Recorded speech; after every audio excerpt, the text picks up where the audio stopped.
On a cold November night in 2002, a 20-year-old college student stepped out of a dorm room poker game and vanished without a trace.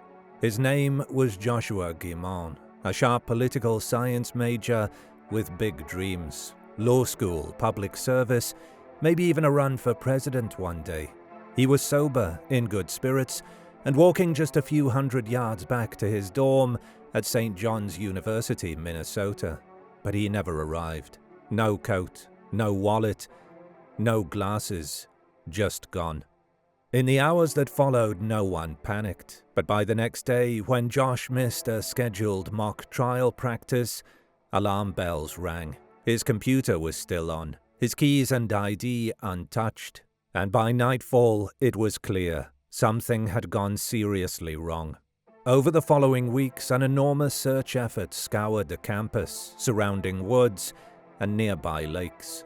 Not a single clue was found. No body, no phone, no trail. Just a perfectly normal Saturday night that ended in silence. As time passed, strange details emerged. Deleted files, private chat accounts, and a bloodhound trail that led straight to the door of a monastery with a dark history. It's a case full of secrets, contradictions, and one agonizing question. What happened to Joshua Guimond? Welcome to Bad Things. Join us as we break down the facts, examine the theories, and uncover what most likely happened.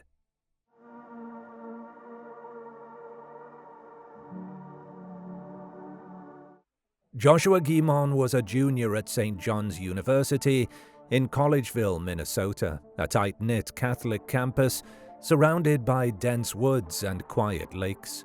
At 20, he was already thinking big. Law school, politics, even the presidency. Friends described him as smart, driven, and unusually focused for his age. On Saturday, November 9, 2002, Josh started the day working at the university library. That evening, he hung out in his dorm, St. Moore House, before heading with friends to a low-key poker night at Metten Court, another on-campus apartment building.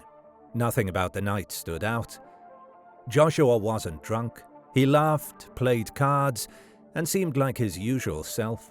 But just before midnight, he stood up from the table. According to friends, he said he was going to the bathroom and never came back.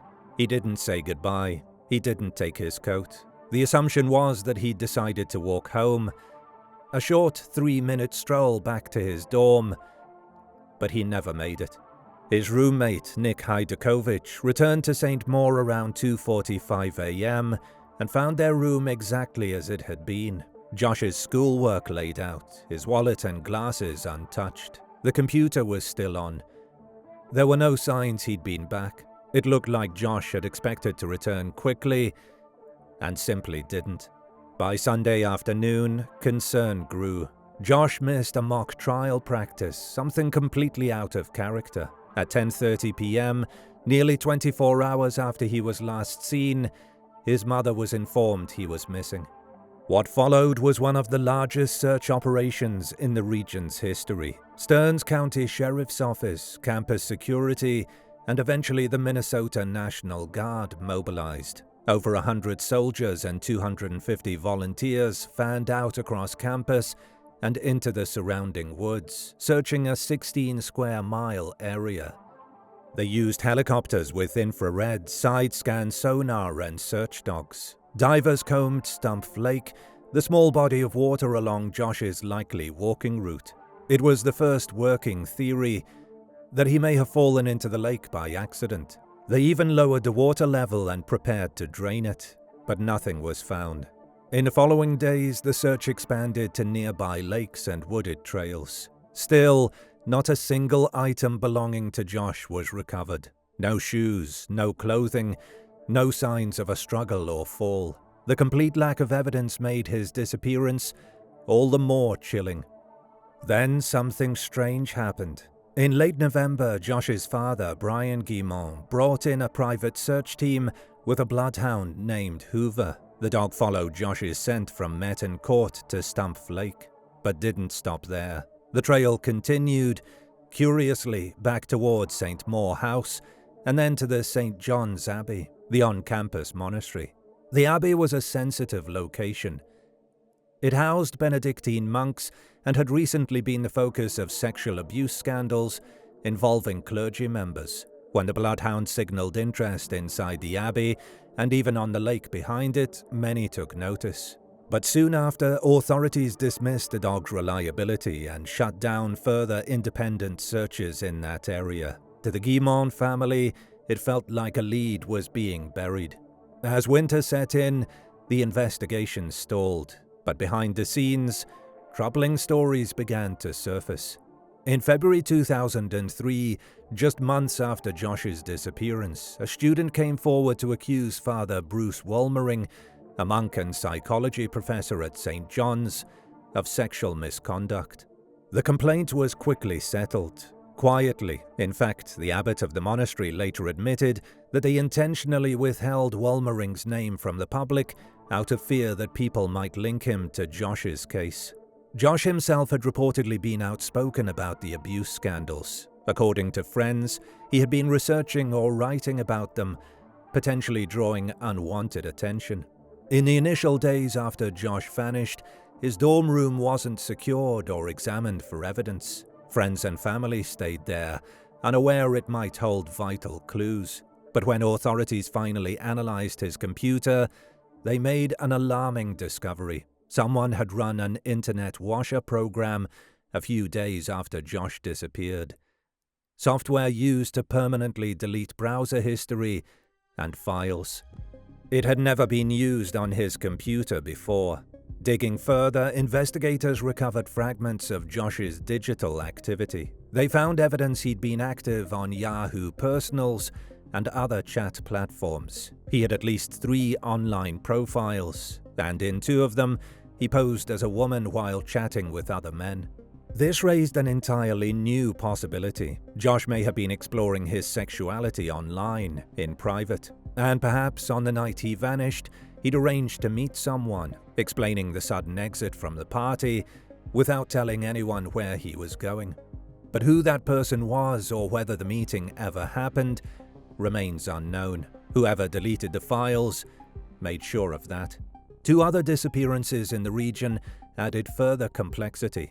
Around the same time Josh vanished, 2 other young men, Chris Jenkins in Minneapolis and Michael Knoll in Wisconsin, also went missing under strange circumstances. The timing was uncanny, and some suspected a broader pattern, but no direct connection was ever proven. In the years that followed, media coverage brought renewed attention. The case was featured on Unsolved Mysteries, and in 2022, the Sheriff's Office released 28 photos of unidentified men recovered from Josh's hard drive, asking the public for help identifying them. Some tips came in, but nothing conclusive. 20 years later, Joshua Guimond's disappearance remains unsolved. No physical evidence, no confirmed sightings, no final message. Just a student walking a familiar path who never made it home, and a trail of clues that lead in multiple directions, but ultimately to nowhere.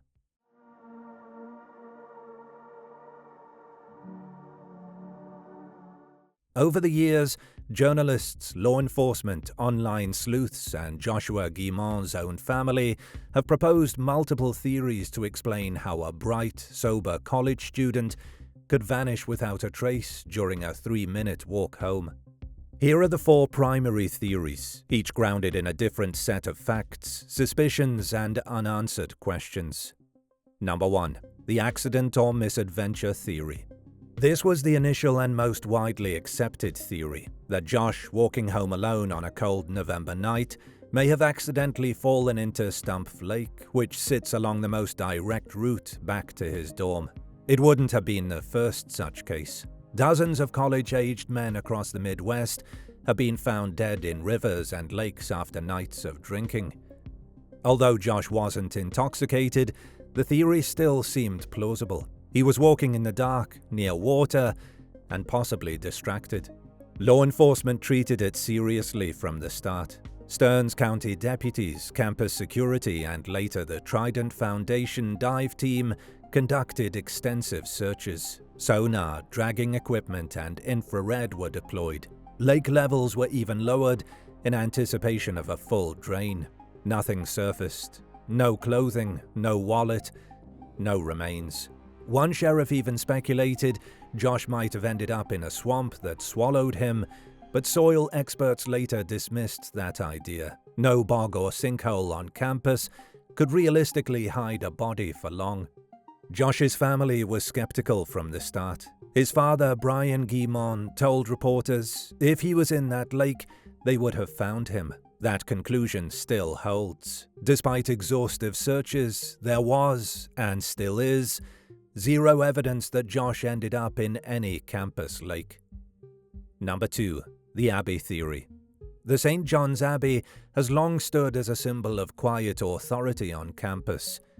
A center of Benedictine tradition, religious teaching, and, for some, whispered warnings. By the early 2000s, the Abbey was no stranger to scandal. Multiple monks had been accused of sexual abuse, and internal documents later revealed that cases had been handled privately, and in some instances covered up. Against that backdrop, some believe Josh's disappearance may be tied to something or someone inside the Abbey. Not just because of what the Bloodhound reportedly tracked, but because of what the institution represented: access, power, and secrecy. Josh wasn't just a student at St. John's. He was also deeply engaged with campus politics and academic debate. Friends said he'd been critical of the church's handling of abuse cases and may have even been looking into specific allegations. Some fear he knew too much, or said the wrong thing to the wrong person. Proponents of this theory often point to the Abbey's response as suspicious. After the dog tracked Josh's scent to its doorstep, searches near the Abbey were halted. Later, when a monk and professor was accused of misconduct by a student the same semester Josh disappeared, the complaint was resolved swiftly and silently. No one has been charged. No hard evidence ties any monk to Josh's case. But to some, that's the point. If someone inside the Abbey had both motive and means, they might also have had the protection to make it disappear. Quietly, permanently, and without a trace. Still, this theory remains entirely circumstantial. No forensic evidence has ever been found inside the Abbey. No monk has been publicly tied to Josh's disappearance, and there's no witness or footage confirming Josh entered the monastery that night. As Patrick Marker, an advocate for abuse survivors, said, it might take a deathbed confession by a monk, a friend, or a classmate before the truth about Josh and the Abbey ever comes out. Number 3. The roommate-friend theory. Some believe the truth lies closer to home, in Josh's immediate social circle. In the Netflix Unsolved Mysteries episode on the case, a new angle emerged involving Josh's roommate and longtime friend, Nick Heidekovich, and Josh's ex-girlfriend, Katie Benson. Josh and Katie had recently ended their 4.5-year relationship, and just weeks later, Nick and Katie began talking romantically. Josh wasn't happy. Another roommate overheard a heated argument between Josh and Nick the night before Josh went missing, likely about Katie. Tensions were rising. On the night of the disappearance, Nick wasn't at the card party. He was at Katie's dorm at the College of St. Benedict. He told police he left around 2:30 a.m., arriving back at St. Maur House at 2:42 a.m. per his keycard. But Katie remembered it differently. She said he left closer to 1 or 1:30 a.m., creating a gap of at least an hour in Nick's timeline. When asked about the discrepancy, Nick couldn't explain it. He also declined a polygraph test after consulting a lawyer friend. While not illegal, it raised further doubts. Then there's the matter of Josh's computer. Days after his disappearance, someone used an internet washer to erase browser history and files. That program had never been used on the PC before. Given that Josh was missing, access to the computer would likely have been limited to roommates or close friends. If someone in Josh's circle knew about his private online life or saw something incriminating, it's conceivable they tried to delete it, either to hide their involvement or simply to erase sensitive details. Either way, it raises a new question. Was this cleanup about Josh's secrets or the perpetrators? Though there's no physical evidence linking Nick to a crime, the motive, opportunity, and behavioral red flags have kept this theory alive in the eyes of many, including some members of Josh's family. Number 4. The online encounter theory.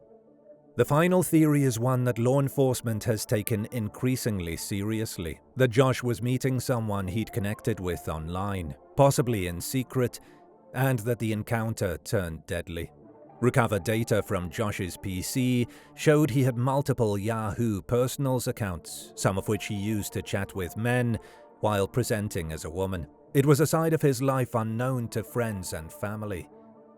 As Lieutenant Vic Weiss put it, nobody we interviewed indicated Josh might be gay. This was a complete surprise.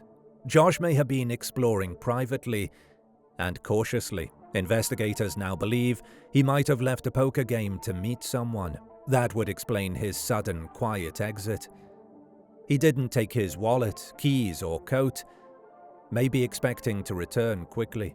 Security logs show that at the time an orange Pontiac Sunfire had been spotted in remote parts of campus known for discreet meetups. In one case, a college-age male ran from the car into the woods when approached. When authorities later tried to find the car, they learned it had already been scrapped. If Josh did leave campus willingly, it explains why search teams found nothing on school grounds. If he met a stranger and something went wrong, whether a violent reaction, panic, or deliberate harm, the perpetrator would have had time to dispose of evidence off campus.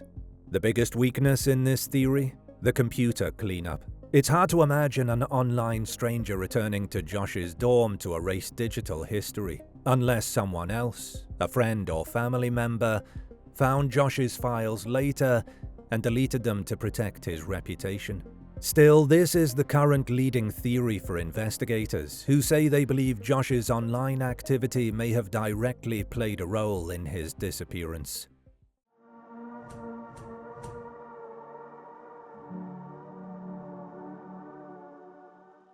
Each theory in this case tells a compelling story, but not all stories are equally likely. When we apply Occam's razor, the principle that the simplest explanation with the fewest assumptions tends to be correct, the field begins to narrow. Let's start by eliminating the least likely possibilities. The accident theory.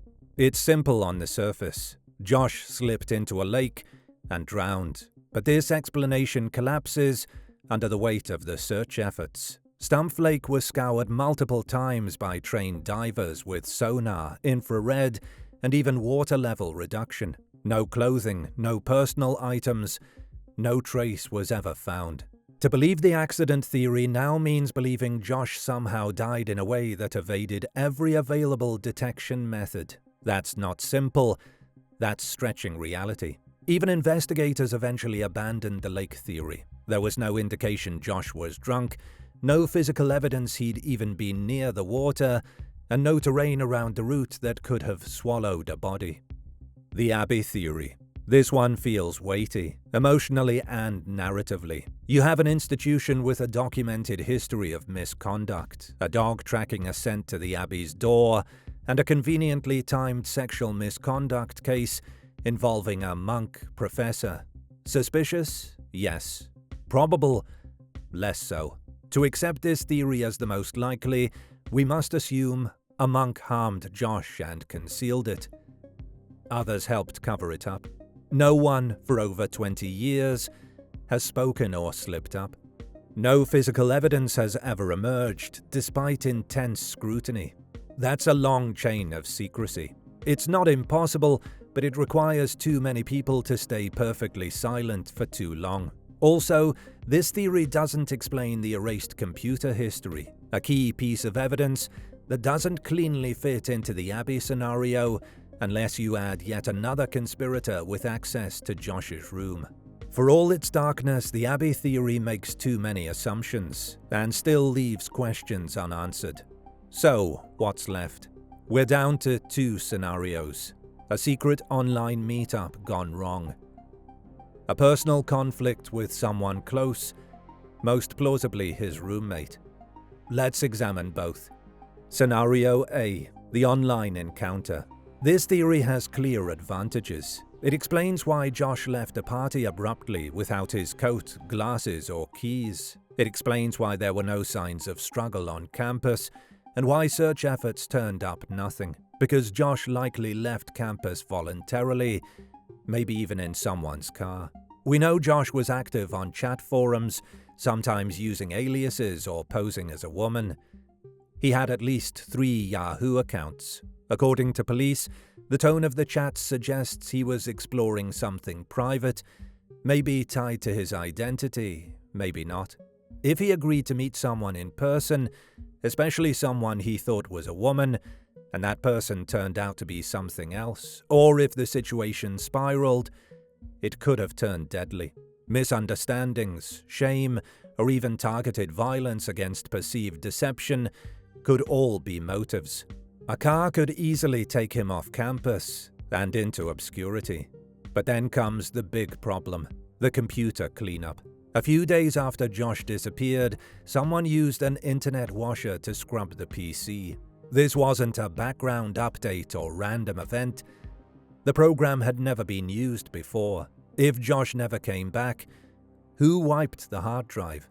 It's unlikely a stranger, let alone a killer, would sneak back onto campus, into a locked dorm, and erase Josh's files. That action required physical access and intent. So unless the stranger was someone with dorm access, which is possible but unproven, we now need a second actor in the story. Someone who found Josh's secret chats and decided to quietly delete them. Why? Shame? Panic? Protection? It's possible, but it adds complexity. And when we're looking for what most likely happened, every added step makes a theory harder to support. Scenario B, the friend involvement theory. Now consider the second theory. Josh leaves the party around midnight. His roommate Nick isn't there. He's at Katie's dorm. But their timeline doesn't match. Nick says he left St. Benedict around 2:30 a.m. Katie says it was closer to 1 or 1:30 a.m. That's a gap of at least 1 hour during the exact time Josh vanished. There had been tension between Nick and Josh, mostly centered around Katie, Josh's recent ex-girlfriend.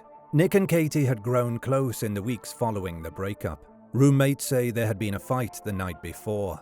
This wasn't just dorm drama, it was personal, emotional, and raw. Now let's imagine what could have happened. Josh, upset or suspicious, maybe walked toward Katie's dorm. Maybe he hoped to confront Nick. Maybe they ran into each other on the way. Tempers flared. A confrontation turned physical. It wouldn't take much. A shove, a fall, a punch in the wrong spot. If Josh was injured, fatally or near fatally, Nick would have had minutes to decide. Call for help or cover it up. At 2 a.m. in rural Minnesota, no one's watching, no one's awake.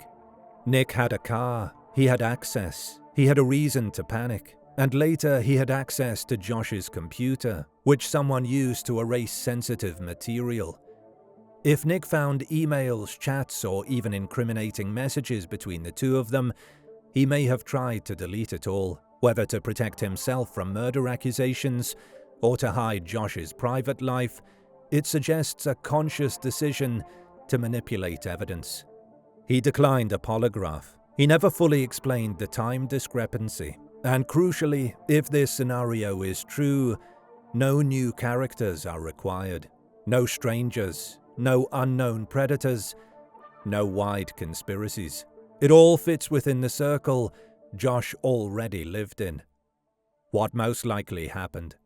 After leaving the card party, Joshua Guimond was likely heading back to his dorm, or perhaps toward Katie's, or toward a meeting point with Nick. Somewhere along that short walk, he encountered someone he knew well. The most likely person? Nick, his roommate and recent rival. A confrontation followed. It escalated. Fast. Maybe a punch. Maybe a fall. Maybe panic. Faced with an unthinkable moment, the other person didn't call for help. They acted. They had time, privacy, and a car. They removed Josh's body, likely transporting him off campus, where no search teams ever looked. In the days that followed, they returned to Josh's room, used his computer, and erased everything that might tie them together in a damaging way. No external killer, no elaborate plot, just a moment of anger followed by a cover-up. This theory explains the missing time, the motive, jealousy, conflict, betrayal, the opportunity, access, mobility, privacy, the computer tampering, the complete lack of physical evidence on campus. It doesn't answer everything. We still don't know where Josh's body is, but it fits the facts without stacking extra assumptions. So what most likely happened to Joshua Guimond? He didn't vanish at random. He wasn't taken by a stranger in the dark. He likely fell victim to someone close, in a moment of emotional heat and tragic consequence. Unless that person confesses or new evidence surfaces, we may never know exactly where Josh was taken or how. But based on everything we do know, the simplest explanation is also the most haunting. This wasn't a mystery of the unknown. It was a betrayal from within.